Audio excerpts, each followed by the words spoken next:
was a surprise release with no promo. It was only on Apple Music the first day. It just went up on Spotify 9 days ago. We don't hear about the streams.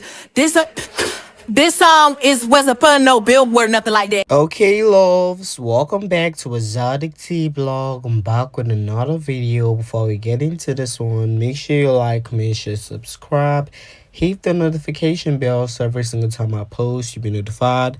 If you're new to my channel, you're welcome. Please hit the subscribe button and I love you. Returning subscribers, y'all should keep doing it for me.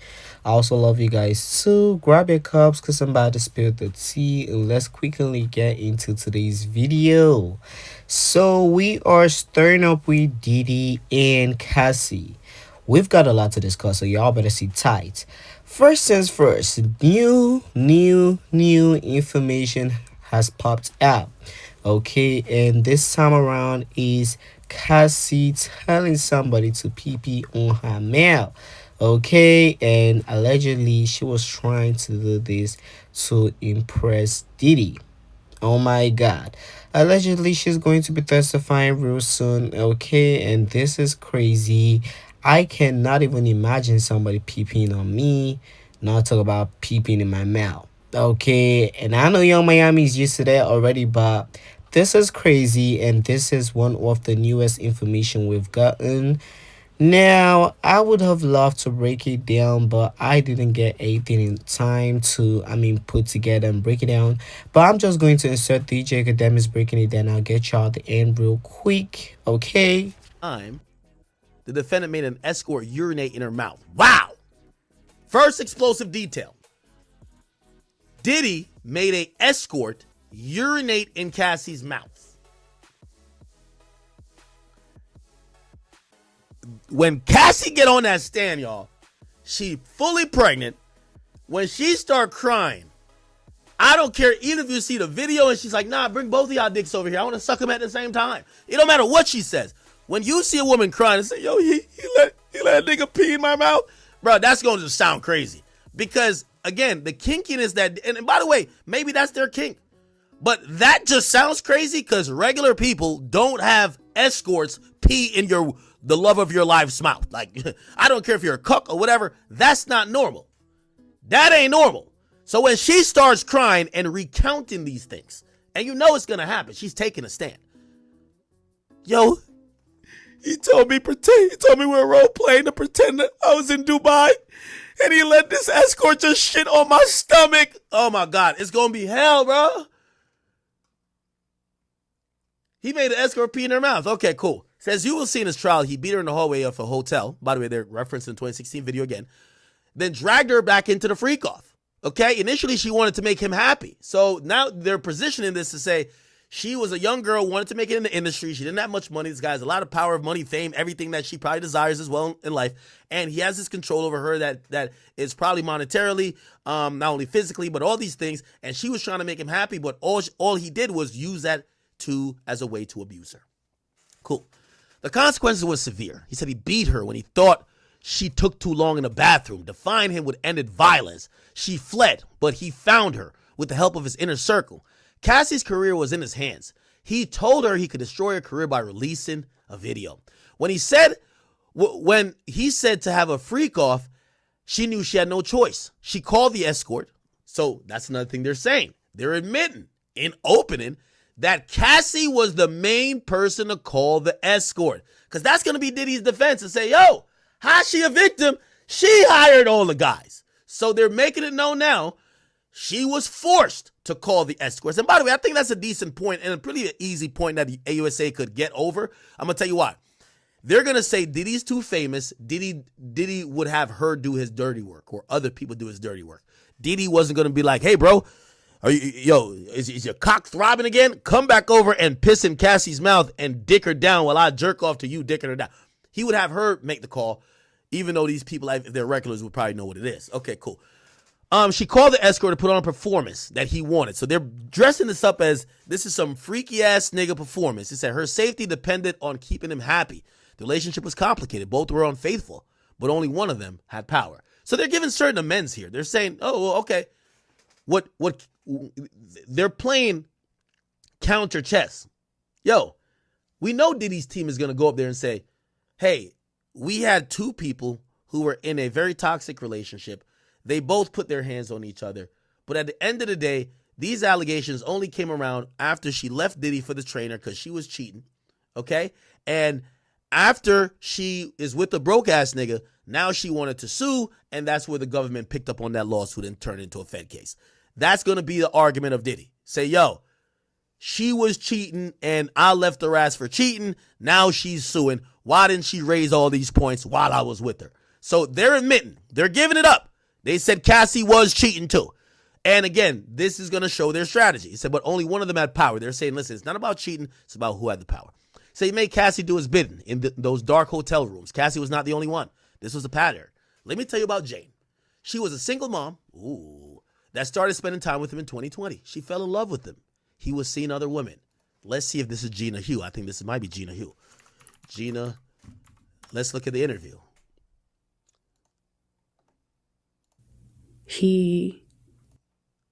Let me go back to the full interview, and I think this interview is going to. This is part one. Cool. Here we go. Here we go.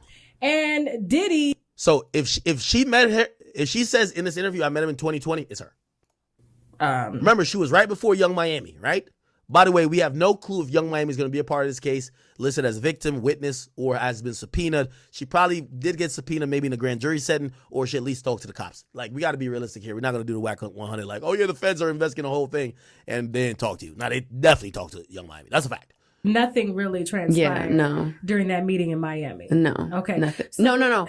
In Vegas. In Vegas. Yeah. Okay. So he was trying to holler in Vegas. Yes. Okay, here we go. Okay. So I want you to be patient with her. Once the getting is over. Yeah. So, all right. So I want to start from the beginning, okay? Because we discussed a lot over the phone. Mm-hmm. Some very, very intimate details and things that just kind of made me go, wow. Okay. About the specifics of you and Diddy's relationship. So I want to start from the beginning, okay? Okay. How long have you known Diddy? I've known him for 5 years. 5 years. Yes. Okay. This might not be her then, because this interview was 5 years ago, and she said she knew him for 5 years, so it would be 10 years ago. That would be 2015. Okay, we don't want to sidetrack. Let's stay on the court shit. She said she started spending time with him in 2020. Doesn't mean when they first met.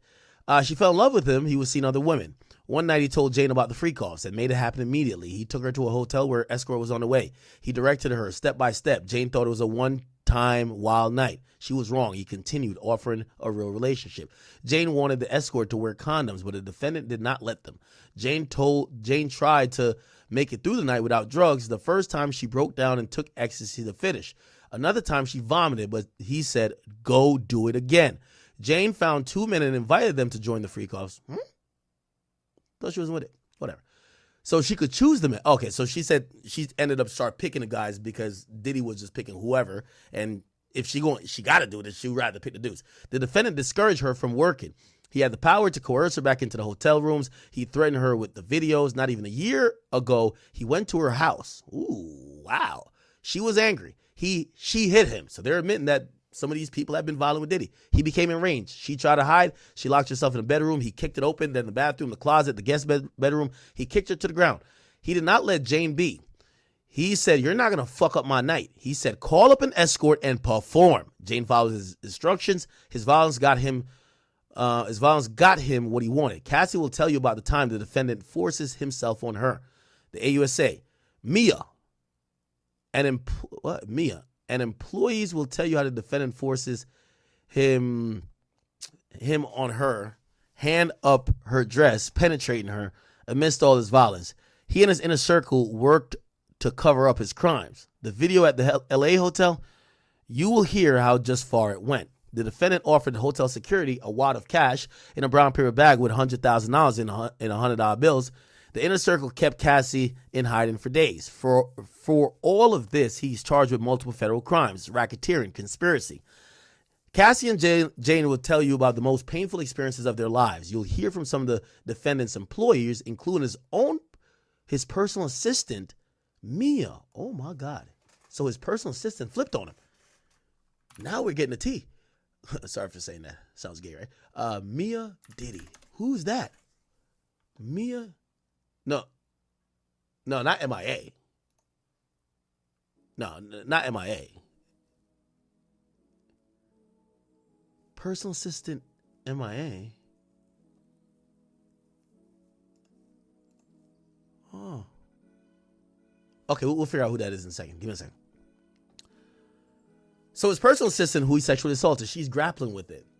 You will hear from the employees he forced into the SUV with a gun from a chef. That's the chef, by the way, I was telling you about. Remember the chef? The chef that worked there. They were working punishing hours at times without sleep. They bought drugs from him. They were expected to keep quiet. Some of these witnesses have already received settlements. Ooh, Diddy has cut settlements. Obviously to Cassie, but clearly to other people. Actually, I think the chef got settlements too. Chef Diddy settlement. I think there was a settlement as well. Yep, they settled. Yep. Diddy's former personal chef settles work claim suit. Ooh, okay. We're getting into it, y'all. So it says, they're expecting some of these witnesses, and remember they say witnesses, not victims. So the chef would be a witness, not a victim. AUSA also says, yo, you'll hear from some of the escorts. Ooh, the escorts are popping in. That the defendant directed them and filmed it. By the way, this was probably a proffer session with the AUSAs and the escorts to say, hey, this sex act was actually a crime. You could be culpable of it. However, if you cooperate, we will take the idea that you were a work for hire or you might be a victim yourself because you were just doing what you were told and you were being told to necessarily create. Because think about this. If these women are saying they didn't want to do it and the escorts are the ones fucking them or peeing in their mouth or whatever the case is, the escorts are doing a crime. However, look like the AUSAs and the U.S. government's, their perspective is saying, okay, you were only doing this at the direction of this person, and for what you knew, it was all consensual. Right? Cool. You'll hear from some of these escorts that the defendant directed them and filmed it. An escort saw Diddy assault Cassie and drag her by the face during a freak-off. You'll see records from hotel, the damage, and the car services.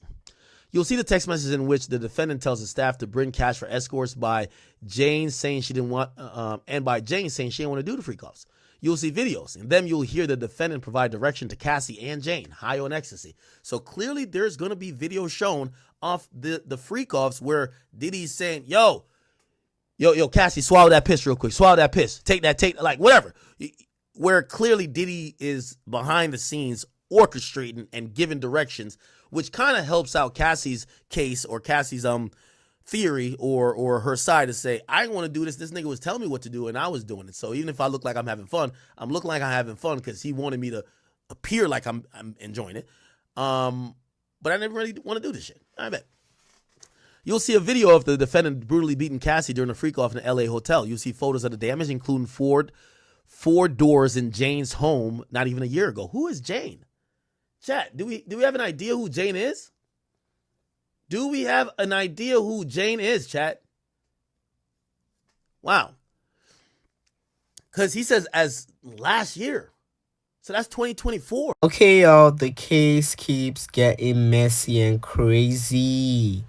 Let me know how you feel about DJ Academic's breakdown. But Miss Lauren LaRosa, okay, shout out to her. She was in court and she saw and witnessed everything firsthand. So let's just quickly get into what she had to say and I'll get y'all real quick. Okay. Hey y'all, it's Lauren LaRosa. So we are here at court. The day is over. It's been a long day. Normally I check in with y'all, but I couldn't do that today because if I had left the courtroom, I wouldn't have made it back in court to hear the testimonies. We got through the jury selection. We got through opening statements from both sides, the defendants and the prosecutors, and we also heard from two witnesses. Now, I just turned my phones on, and already the headlines that I'm seeing are people talking about the male escort, what was claimed by the male escort, right? There were claims of who made who urinate on who, whether Diddy, Cassie, who told who to do what. There were conversations about jealousy between Cassie and Kim Porter, and this being just a toxic relationship, and domestic violence and assault being things that Diddy is willing to own up to, but trafficking and all the other things being things that he is not willing to own up to. There's a lot to break down from today. It was very detailed. Now let's get into the whole peeing in the mouth by the escort. So on the stand, the prosecution did allege that Cassie is going to testify that Puff allegedly had made a male escort pee in her mouth. That is what they alleged in their opening statements. there was an escort that got on the stand as a witness. During this testimony, this escort talked about being made to pee in Cassie's mouth.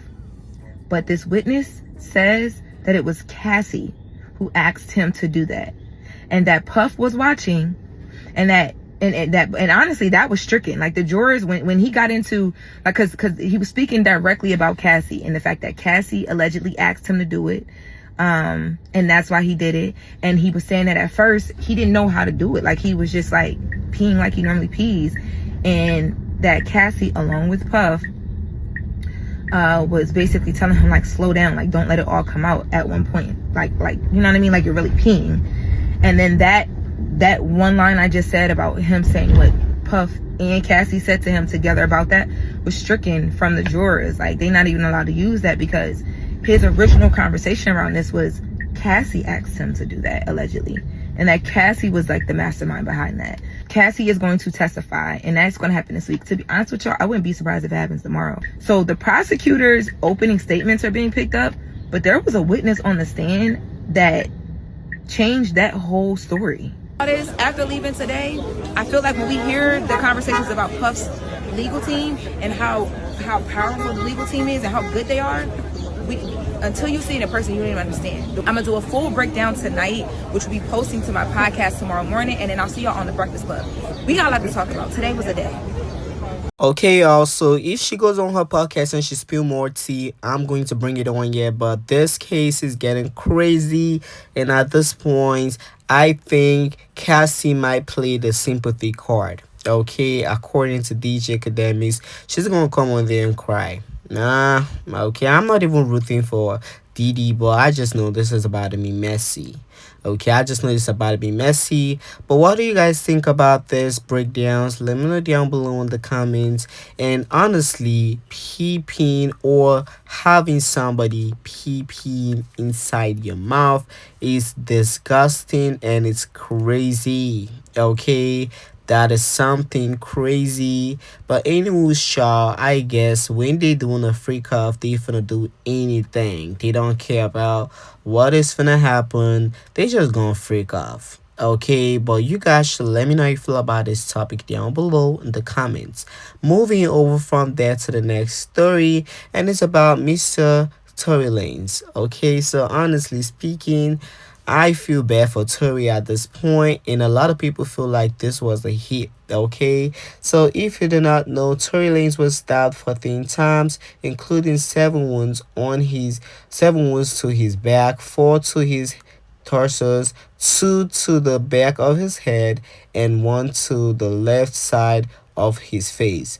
Both of his lungs collapsed, and he was placed on a breathing apparatus. He is now breathing on his own despite being in pain. He is talking normally, in good spirit, and deeply thankful to God that he is pulling through. He also wants to thank everyone for their continued prayers and support. Okay, so let me know how you feel about this down below in the comments. Oh my god, this is crazy. Okay, a lot of people feel like Meg Thee Stallion and her team set this up. They are saying it was the heat. Okay, so you guys should let me know what you think about it down below in the comments.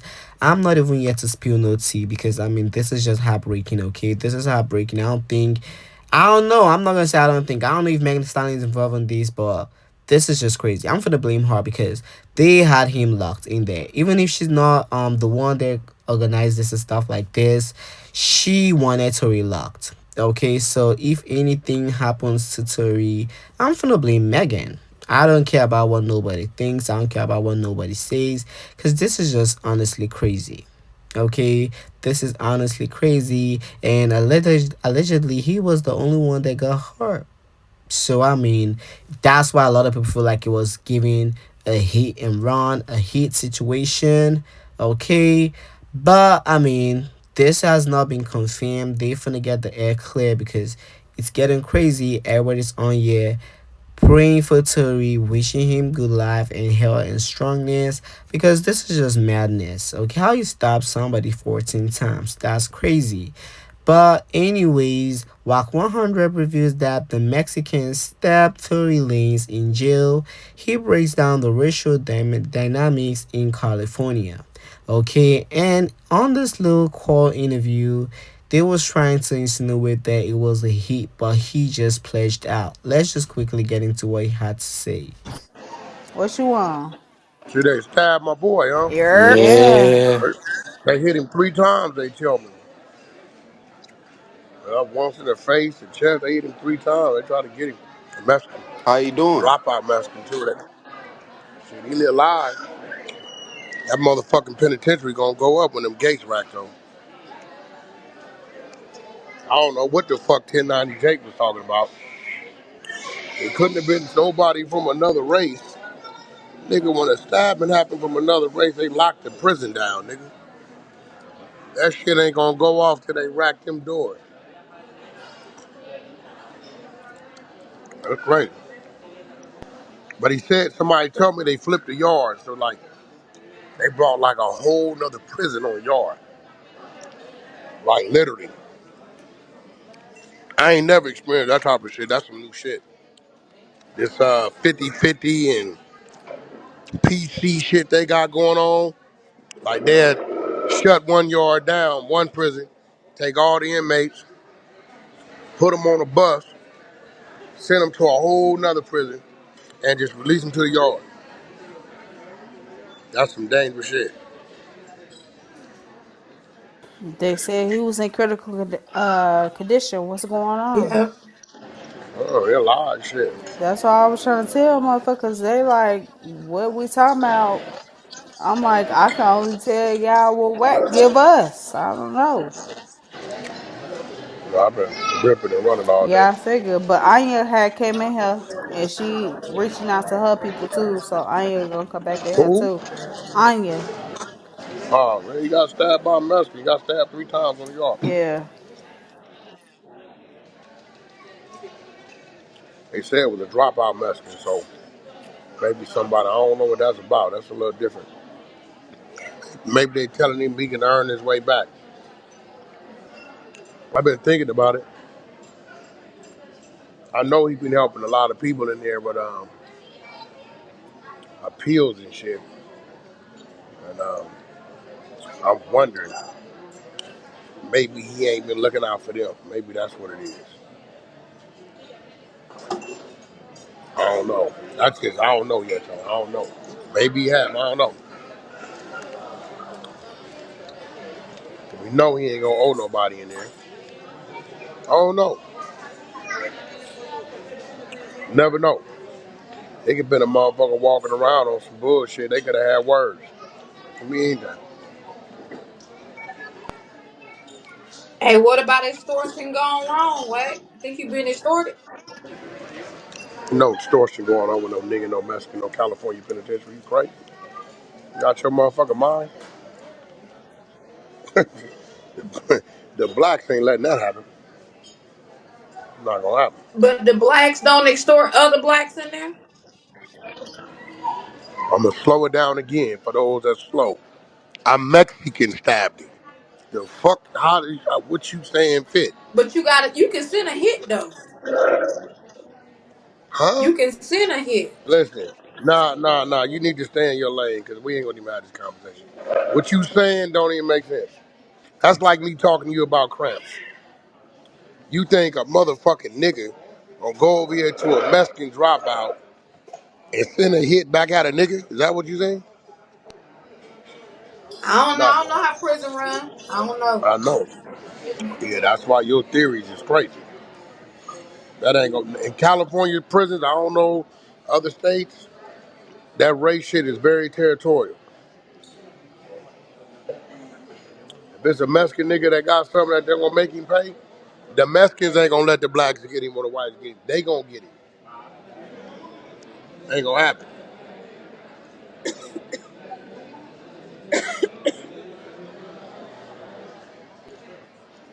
Right, but he in critical condition at this time, right? Well, that mean he in the hospital. Yeah, I Oh, know he be that. alright. He can't do nothing but fight. Yeah. Damn. I ain't know for him. Damn. Critical is critical. Life support is life support. So Yeah. he ain't on no motherfucking life support. He all right. Yeah, he cool. He gonna make Motherfucker the hit you in the face, in the chest, and some other hit you. They might categorize you as that. right. Yep. Didn't he just win something with an appeal or something?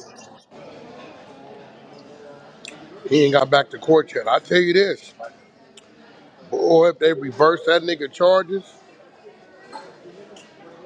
that woman gonna pay. That pain and suffering bill gonna be crazy. Oh hell yeah.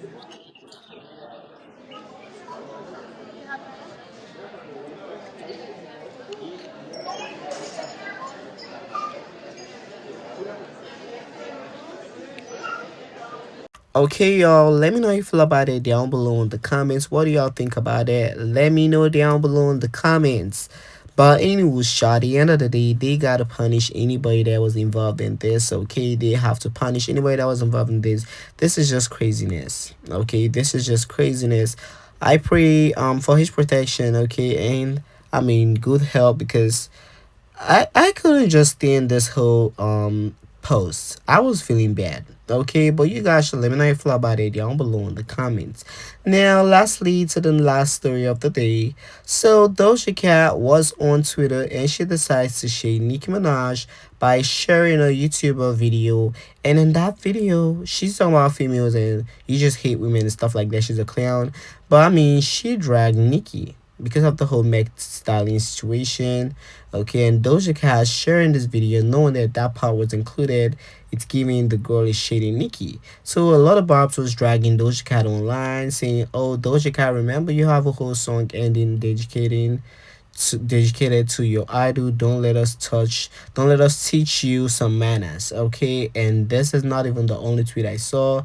I even tweeted, okay, I was crashing out, but at the end of the day, I just realized that Doja Cat and the other female rappers ain't different. Okay, they gonna shout out Nicki Minaj, they gonna talk about Nicki Minaj, they gonna cheese squad with Nicki Minaj when they need it. But when they feel like they don't need it, they finna start shading her. Okay, that's why Doja Cat's chorus to going to be on the floor. Still not going to sell 150K first week because she's a female rap flop like the others. Okay, but anyways, child, this was corny as fuck. Nicki paid the dust. Okay, pay the girls the complete and absolute dust. They don't worth it. They do not worth it. They are female rap flops, okay? But anyways, y'all, I ain't fucking with Doja Cat no more, okay? And I would stop putting her on my videos because, I mean, this is just so corny, okay? But let me know if you feel about it down below in the comments. Don't forget to like, comment, share, subscribe, and I'll talk to you guys on the next video. And as usual, thanks for watching.